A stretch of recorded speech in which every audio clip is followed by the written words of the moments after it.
Hey everybody, thanks for stopping by. I'm Eric Johnson, and this is the Burly Flow podcast.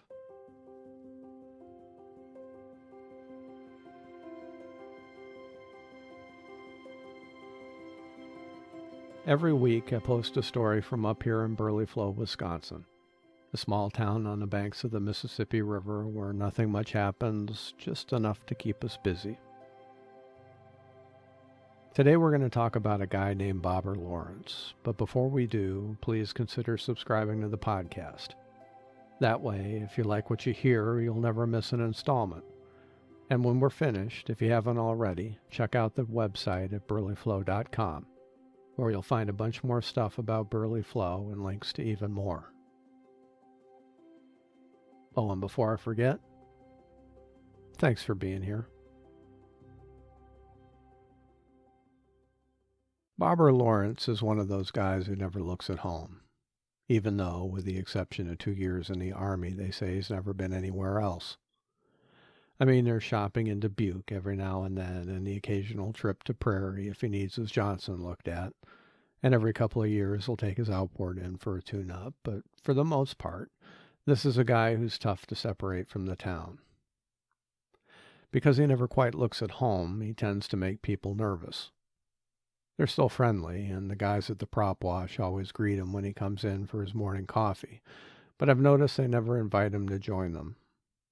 They don't invite me either, and I don't expect them to, but when you've seen the same guys every day for 60-some years, I imagine it kind of hangs there. I don't really have an assigned seat like the guys, who take the big round table in the middle and whatever other tables they need for the overflow, but I do tend to stop most mornings, since it's more or less on my walking route.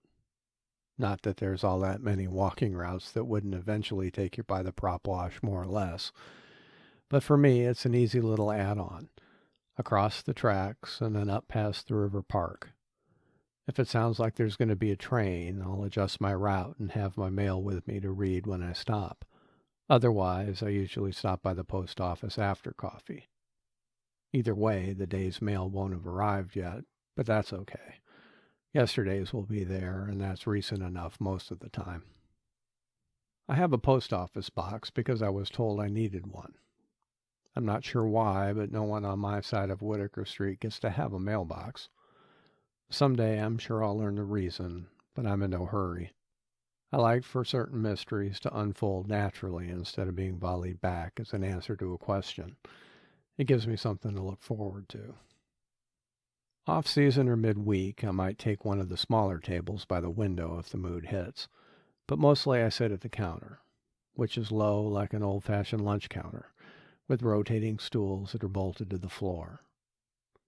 The place has been there since the very early 50s, and about the only thing that's changed is the fact that these stools have been rebolted back from the counter just a bit to accommodate the expanding waistlines of the customer base, many of whom were starting to feel a little cramped.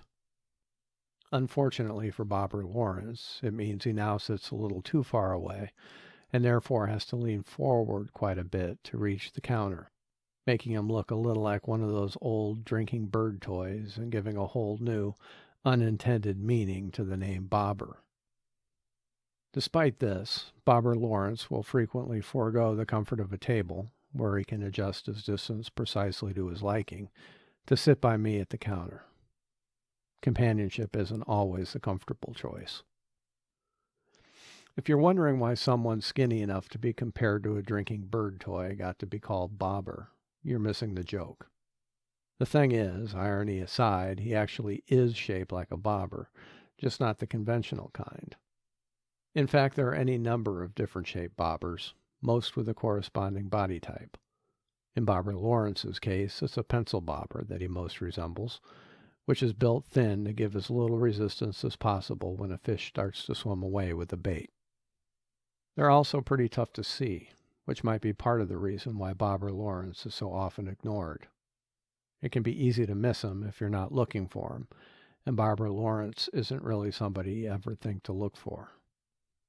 Like most folks I know in Burly Flow, I've never really had a serious conversation with him.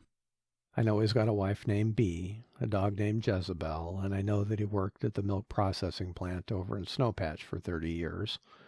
I know he drives an old Ford Taurus with a cracked bumper, is a member of the Park Preservation Committee and takes tickets, but doesn't work the grill, at the Lions Club Bratfest every year.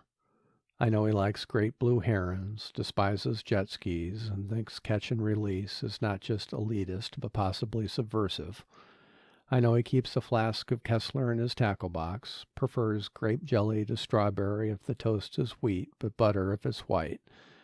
But when it comes right down to it, I don't know anything about him, and I imagine he knows even less about me. That's kind of the way it goes around here. Unlike, say, the South, where people are aggressively friendly but seldom warm, people here tend to warm up to you first, then get to know you over the next couple of decades. Most of what you know about people you have no idea how you learned, which is kind of funny in Barbara Lawrence's case, since he constantly looks on the brink of confession. Even the daily weather, river, gas conversation looks like it's going to be juicy, but never is. Foggy this morning. Yep, river's down. I saw that. Gas isn't budging, though. That's for sure.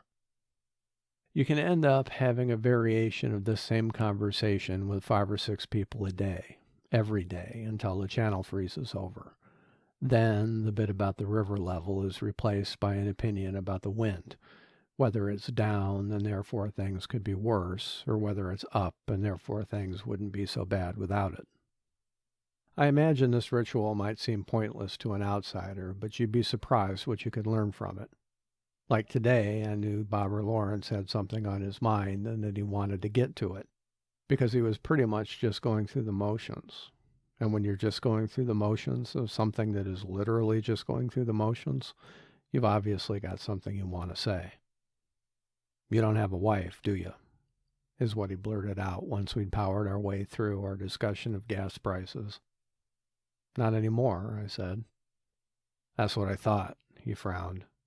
"Who checks you for ticks?" Over the years I've been divorced, I suppose I've weighed the pros and cons of it all a few times, but I've got to say I've never thought to add tick vulnerability to the ledger. Not that it's not a valid concern, it's just not something that really factors into my day-to-day. I don't have a dog, I pretty much stay to the sidewalk when I walk, and I don't typically find myself too deep in the woods. I guess I'm on my own with that, I admitted. He frowned again and shook his head. "You need to find yourself a woman," he said. "The almanac says it's going to be a lousy year for ticks." That was it. That was what he was waiting to say. And with it said, he went back to drinking his coffee and looking uncomfortable, as if he hadn't said a thing. Given Barbara Lawrence's perpetual awkwardness, it would be easy to chalk this up to Bobber being Bobber, but I don't think so. I think it has more to do with the guys behind us and the fact that he knows he's got a spot at the counter with me when he wants it. Because if we've learned anything from Weather River Gas, it's that we don't always have to say the words to say the thing.